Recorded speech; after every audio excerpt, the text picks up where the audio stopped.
I felt like I was at kind of like the peak of my health, and I just couldn't imagine that anything really would have been wrong. So, I go get this physical, and the next day she calls and says, hey, like, I need you to come in right now.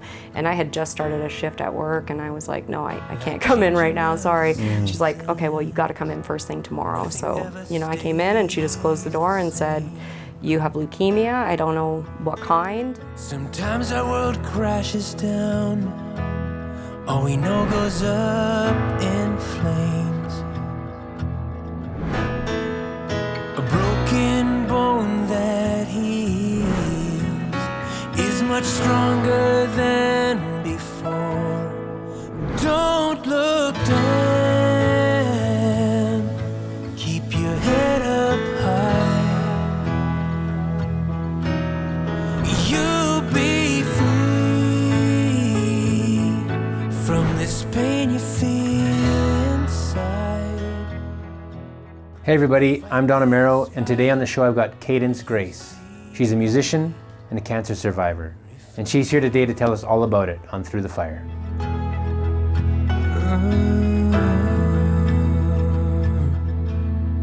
You'll see the light.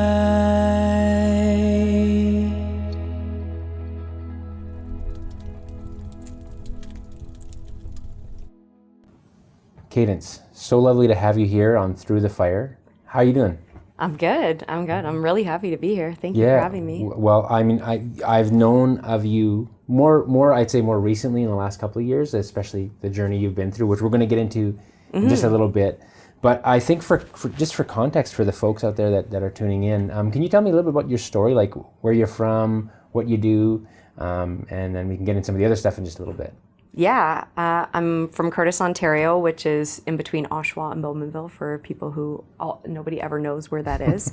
And I moved there a few years ago after I got married to my husband. And I'm a musician, and kind of on the side, I do a lot of graphic design work. Cool. Graphic design, is that, I didn't know you did that. That's news to me. Yeah. Is that kind of a full-time gig as well as the music stuff, or is it kind of? No, I just take on like projects that are really interesting to me and that I really want to work with people on. And I spent a lot of time last year helping my husband rebrand his HVAC business, which was really cool because I got to do vehicle wraps for the first time. And it's like so neat to see something that you design in like the biggest I've seen them on buses aspect times. ever. Yeah, right. So it was cool. When I first heard of you, I had just signed with the recording label MDM, and Mike Denny said, I can't remember quite where this came up, but it was Runaway Angel. Cadence is dealing with cancer right now, and they're having to kind of pull the plug right now on the band, and I remember our community, our little label community, we all just felt it right away, and I think you probably all know all the roster of artists on there, and so we all were kind of, as best we could, sending our, the famous thoughts and prayers, and we thought of you in that way. And so my first hearing of you was this battle with cancer that you had. We were talking off camera a few minutes ago. If you're okay with it, could we, do you want to talk a little bit about how you found out? Yeah, and I think that's an important thing to talk about too, because I don't think a lot of people understand how important like annual physicals really are. So I found out that I had leukemia during a regular physical. I was getting ready to go to Nicaragua to do yoga teacher training for 30 days, and they recommended, have an annual physical because you're not going to be anywhere close to medical care if you need some, so just make sure you're in like tip-top shape. And I actually hadn't gone to the doctor in probably 3 years at that point. I was seeing a naturopath regularly. I was very physically fit. I felt like I was at kind of like the peak of my health, and I just couldn't imagine that anything really would have been wrong. So, I go get this physical, and the next day she calls and says, hey, like, I need you to come in right now. And I had just started a shift at work, and I was like, no, I can't come in right now, sorry. She's like, okay, well, you got to come in first thing tomorrow. So, I came in, and she just closed the door and said, you have leukemia, I don't know what kind, you have to cancel your trip, your counts are so high that you could have a heart attack, and like you can't leave the country. You're going to go to the cancer center and they're going to do a bone marrow biopsy and they'll tell you what kind of leukemia you have. And I mean, it was just like shock instantly. I was like, no, are you sure you're looking at my tests? Like, there's just no way, you know? Are you sure it's not like pneumonia? Like, are you sure I don't just have an infection? And she was just like, no, this. Well, especially because you said tip-top, you felt like at your physical Honestly, peak. I felt really great. And I mean, once I was diagnosed, there were small things looking back that I just brushed off because I thought they were just so normal-ish, you know what I mean? It was like I had really bad night sweats for a couple months and I just thought, oh, you know, maybe it's like hormones or whatever. And my gums were like bleeding all the time. So I honestly thought I had like gingivitis and I kept going to the dentist and getting like cleanings and like all kinds of stuff done. Were those parts of it? Like symptoms of it? Yeah, Oh, okay. but it was just stuff that seemed so disconnected and not serious that I just was able to brush it off. And then once I was diagnosed, it was like, oh, these were clearly signs that there was something wrong. But I missed all of them. And yeah, so I went to the cancer center and had my bone marrow biopsy and I was diagnosed with chronic myeloid leukemia. 2 questions. You get this call at work the day after you get the physical. Did you immediately start thinking, there must be something wrong, or were you just like, oh, they just want me to go back in for extra something? Or? Yeah, I mean, I panicked, and I'm a huge control freak, so I obviously have like, you know, all those apps where you can see your blood test results like pretty much in real time. So I was looking at them at work thinking, oh, there's definitely something wrong. And then, you know, I went home and like doom spiraled on Google trying to figure out like what that could mean. And pretty much everything that I looked up said cancer, but I just thought that there's no way, you know? So, I mean, on one hand, I was kind of like prepared to hear that, but I mean, can you ever really be prepared to hear it, you know? Yeah. The other thing, how quickly was the process from finding out to needing to go into like cancer care treatment, getting the bone? What did you say? What was the word you used? Bone marrow transplant. Bone marrow. No, but there was a scan. You said like they needed to do a bone marrow scan. Yeah, bone marrow biopsy. Yeah. So they take like a big needle and they core out like a section of your hip. That sounds painful. It is intensely painful, and then they kind of run it. So it took me about 10 days to get an appointment at the cancer center to do the biopsy, and then about 2 weeks for the biopsy to come back, and then it took about 2 weeks to get approval to take the drug that I needed to take from the government.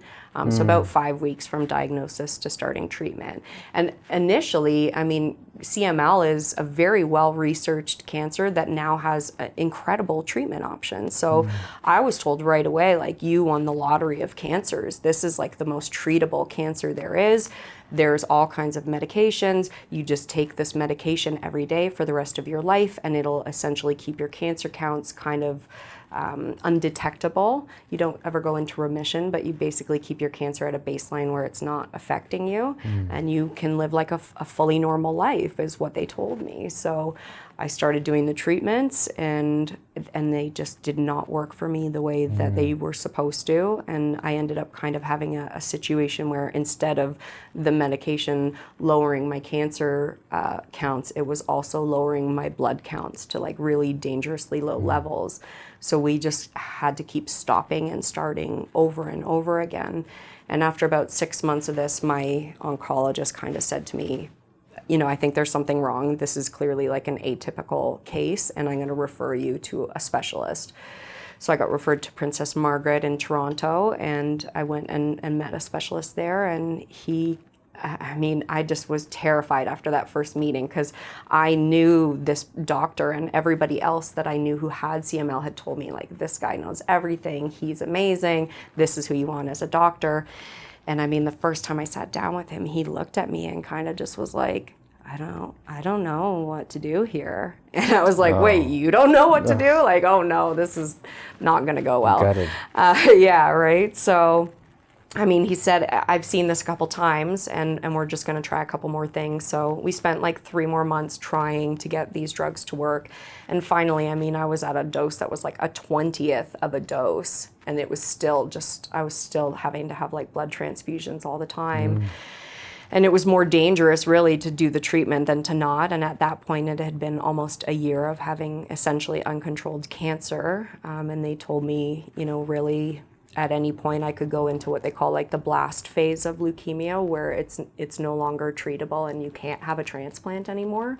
So they kind of, I knew probably 3 or 4 months before they actually said to me, you're going to have a bone marrow transplant. I knew that's what was going to happen, but I think they really wanted to exhaust every possible option before we got there.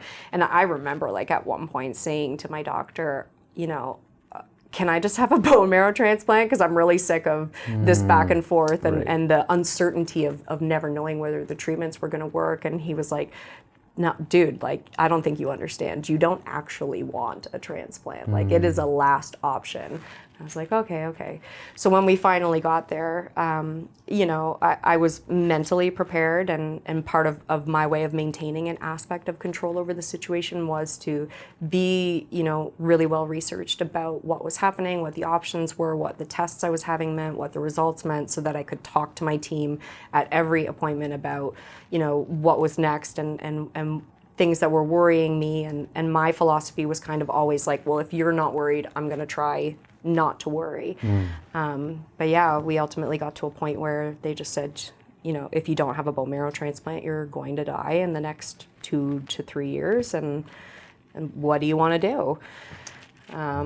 So, I mean, they make you go to a transplant class, which is about 3 hours, and they tell you, you know, like the 80 ways that you could potentially die during or after your transplant, so that you kind of understand from a liability aspect what is going to go down. And then they say, okay, you want to do it? And I mean, I felt like obviously I was going to say yes. You know, I was so young, and I just immediately felt like I have so much stuff I want to do still.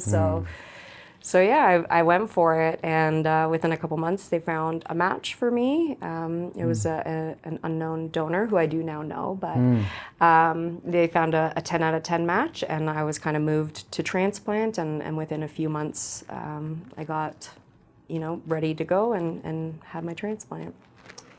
I have so many questions rolling around in my head about that story. I could maybe research this on my own later, but I don't quite know how bone marrow transplant works. It sounds intense. Like probably just like when you talk about sort of the biopsy of bone marrow, I imagine the transplant itself is probably a really intense process, because it sounds like the fact that they want to use it as a last resort. It's the life-saving thing, but it's the last resort, it is. right? Yes.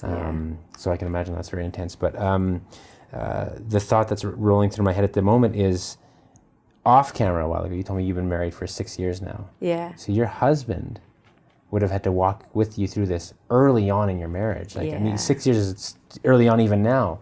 So, you know, we jokingly said that, you know, those vows that you make, you really put him to the test right off the top, like right at the Yeah. How's your husband through all this?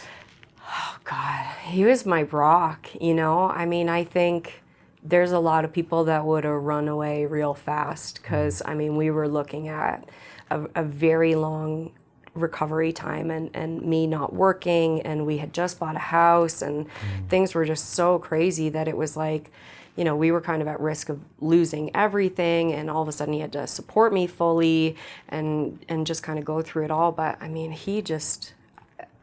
I've never met anybody that shows the measure of a man like the way my husband did. He just was my rock. It was like he knew I have to be strong through this, so I'm gonna hold us both up. And he runs his own business, Bill. Bill, okay. And he ran his own business through the whole thing, kept everything going, and just he was just so wonderful.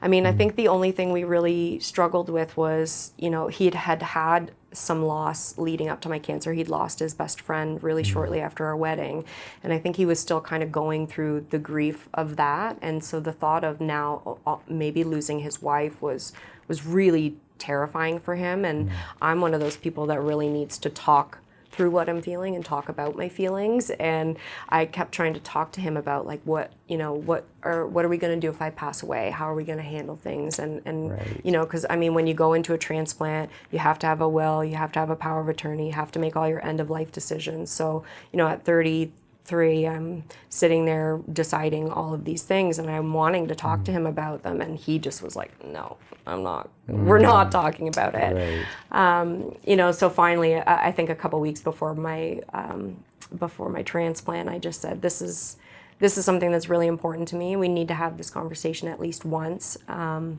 we had worked with a therapist before our marriage. We went to this like amazing boot camp about like kind of communicating in a relationship that just was the most beneficial thing we ever did as a couple. Where's that? I might need to go there. Yeah, it was just great. And so I emailed the woman who hosted it, and I just said, would you be like a mediator in a very difficult conversation between my husband and I, so that we can talk through these conversations that I know are heavy, but like I think we're gonna need like another person to guide it. And she was like, yeah, absolutely. So we just sat down with her and we had kind of this guided discussion, and we made up this rule that, we're just going to talk about this one time, and then I'm never going to bring it up again, but we need to have this conversation once about, what we're going to do practical if I things. don't. Yeah, practical things, right? Because again, I'm a control freak, and that's part of maintaining control is, what's going to happen if I'm not here, and what are you going to do, and what are we going to do with the house, and all that kind of stuff, right? So when we talk about fires on this show, I'm just going to say, it sounds like you guys have been through absolute hell. Like it probably would have been a hellish time. I want to know, what do you cling to? What's your light in all of this? And the process of hearing, like, here's all the ways you could die, right? Like, what are you going, I'm hanging on to this thing? I mean, maybe it was a little bit of naivete, but I kind of thought, I'm in my early 30s, I'm really healthy. Right. I just thought out of these things that they said that could happen, like maybe a couple of them would happen to me. And I kind of went into it thinking, just hoping for the best, I think, kind of just believing that everything was going to be okay. And I mean, obviously I was wrong, like most of those 80 things happened to me, minus death. So, I think I knew mentally what to be prepared for, and I just tried to, I don't know, I guess it's just a combination of things. It was like, I believed that I was going to be okay, and I spent a lot of time meditating and visualizing and just trying to be in a mentally good place. And also, I mean, this is going to sound super weird, but I kind of had this moment where originally I was supposed to have my transplant in March of 2019, and I ended up getting sick about a week before my transplant, and they had to call it off. Like a cold? Yeah, I just got like a cold. And they said you can't have you have to be fully healthy going into the transplant process, or you'll die. So they moved it a month, and I kind of had this realization where I recognized that I was not mentally prepared, and I was kind of still in a state of denial, and I hadn't done my will and my power of attorney, and I was just pushing those things off and trying to pretend like it wasn't happening. And when they moved my transplant, I kind of had this moment where I felt like the universe was saying to me, like, get it together. Like, you have to get it together now, or you will not survive this. So I said to my husband, we had to rent a condo across the street from the transplant center, because for the first 100 days you have to be within 10 minutes. So we had already rented it. Sorry, after the transplant, you have to be within 10 minutes from the hospital. Yeah. Okay. So we rented this condo, and they kind of said, I said to him, I need to go and be alone for a month, which I'm sure, leading up to potentially dying, he was like, what are you talking about? But I just was like, I need to be alone. I need to come to peace with this. Like, I need to be in the right place, and I am not right now. So I went to the condo and I spent, almost a month there alone, and I just really did some like deep personal work to try and be in a positive place going into it. And some of it was sitting down and writing letters to a lot of people that I gave them to read on like day 0, which is like the day of your transplant, where, I recognized that I had some emotional baggage that I felt like if I try to carry this with me into this next life, I'm not gonna make it to the next life, if that makes sense. Interesting. What would you recommend to somebody that's like maybe in that same place today, that might be in that same condition, Yeah, I mean, I think do whatever feels right to you in the moment. It seemed crazy to my family and my husband. They were To like, go by what do you, yourself? yeah, like, what do you mean? This might be like our last 3 weeks with you and you want to like spend it away from us. But I just knew in my gut that's what I needed. I also knew that like I was about to spend, you know, up to 6 weeks in a hospital and then 100 days in the condo, and you have to have 24/7 supervision for the first 100 days. So I knew that for the next like 4 or 5 months, I was never going to be alone. And I kind of just, I mean, it sounds horribly selfish, but I kind of just really wanted that time, you know, to come to peace with myself and to heal myself as much as possible so that I could move into that next stage. Well, clearly it seemed it worked.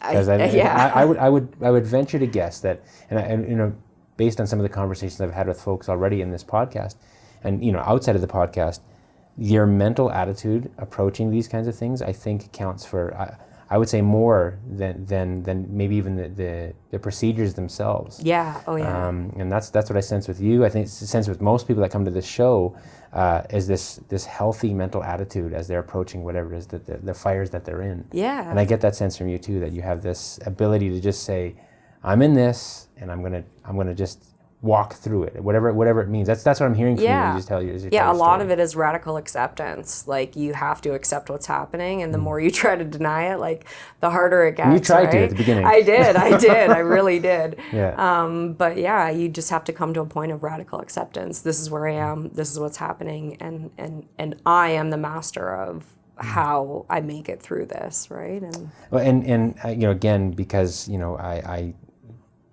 have, you know, followed you for a little while, and I could see, even through, I talked about your Instagram post the other day, you went through a massive transformation just in terms of like the medication you were on and things that were, you gained 100 pounds, you lost a bunch of pounds, and like for me, seeing you here like this today, it's beautiful. It's a beautiful thing to know that, I mean, tomorrow's not guaranteed. We never know what's coming, but hearing your story is inspiring to me, because I'm the ripe young age of 42 now. And I'm, you know, I'm dealing with things. I got bad back stuff and hip stuff, and I've gone for recent checkups and stuff. So I'm glad you said that people really shouldn't take that for granted, because we really need to make sure that we're doing the work on ourselves and getting those checkups done to make sure everything's good. I'm told everything's good. I don't always feel good, but I'm told everything's good. But I'm so inspired by that you've been able to kind of like go through that and be here today in the condition you are. Not only that, you're back in the music community. Would you say you left the music community throughout that whole thing? Were you not left it, but you just obviously weren't pursuing music because you just kind of probably couldn't. Yeah, I definitely hit pause on everything. I mean, I released one single like right after my transplant called "I'm Not," which is about my cancer experience, and kind of the idea of, you know, everybody would say to me like, "Oh, I'm so sorry you're going through this," and the song was kind of like, "Well, I'm not sorry." And I know that sounds super weird, but there was a huge proponent of me that felt like it was a mix of feeling like this was supposed to happen to me. Like you said, radical acceptance, right? Yeah. And also kind of being confused about why it was happening, but still knowing that it was supposed to happen. You know, and I have that kind of piece of knowing like I was supposed to go on this journey, and I didn't enjoy all of it, and maybe I still don't fully understand why it happened, but I know that it happened for a reason, and it was what I was, the path I was meant to walk, you know? Musically speaking, so how long would you say you've kind of picked it back up now in recent months? Like, has it been? Yeah, just since like the beginning of this year. Okay. I wasn't actually sure if I was going to go back to music. I was kind of thinking maybe I would be guided into doing something else in my second life, and I love that you call it that, second life. That's interesting. It's how they refer to it in the transplant community. Oh, interesting. You, on the day of your transplant, it's called day 0, and then they measure your new life like each day with a plus from there on. So it's like +1, +2 for each day. Do you know where you're at now, whatever. Dave? How many days? I think it's like plus 1,230. That's a beautiful number. Yeah, it's a really good one. And also, I mean, genetically, you become another person after you have a bone marrow transplant. So it really is kind of like a rebirth of sorts. But yeah, I kind of thought I would just be guided to do something else, and I kept waiting for that message to happen, and it didn't. And my parents, like, God love them, they're just such huge supporters of my music, and they kept trying to kind of gently nudge me, like, why don't you try getting back into music or doing something. So they kind of helped me buy some production gear, because I was thinking, well, maybe I'll get into like doing some production, and maybe I won't go back to behind the scenes being an stuff. artist. Yeah. And so I just kind of got this stuff, and then I found this songwriting class that I really wanted to take, and I was talking to them about it, and I was like, what if you guys took it with me? And they were like, oh, okay, sure. So we took this songwriting class together, and the first song we wrote ended up being the single that I released this year called Don't. Yeah. And I just remember writing it and kind of like producing the demo for the first time on my own, and just feeling like this fire inside. And it was just like, oh, okay, never mind. I'm clearly not going to get called to do something else. Like, I'm going back to music, you know? It's almost like you're in fight or flight for so long, and creativity is like the first thing that dies when you're in fight or flight. And I was just so disconnected from music that it almost felt like I didn't belong there anymore. And then as soon as I wrote this song, it was like, oh, well, duh, I'm just gonna go back to music, because it's what makes me, you know? Last question. What does the next chapter look like for you moving forward from here? I mean, obviously you're going to be back in music. It's great to see you here. Have you thought out what the next pieces are? I also imagine when you go through this, it makes you just not necessarily think so far ahead and go, I want to be here now. I imagine that. But have you thought, saying that, have you thought 2, 3, 4 years down the line? Is that any part of the process? Yes and no. I had kind of like this moment a couple weeks ago where I was playing a show, and I had this like, it was like this moment where I felt like the whole time I was sick, I kept visualizing myself being back on stage, and I always feel really connected to the universe when I'm singing, and I just kept visualizing like that connection happening again, and it was like I finally was there in that moment that I'd had in my mind for like 4 years, and so now I feel like now I can start to think about what's next, start to visualize what's next, and I think it's going to be different than what I planned. I really want to do a lot of music, but I also really want to start exploring fear and realness. I think sharing the reality of what I was going through with other people, and sharing parts of myself that probably I would have never shared as an artist, helped me realize how important it is to really speak your truth, because it gives other people, you know, the permission to stand in their own truths. And so I really am kind of working towards this concept of helping other people get real with where they're at and what they're going through, and sharing that with other people, so we can all feel, you know, less alone in what we're going through. I'm here for that. Yeah, however that looks in the future. So glad for you sharing here, and so glad that you're here, Cadence. Thank you so very much for having me. Really appreciate it. Thanks.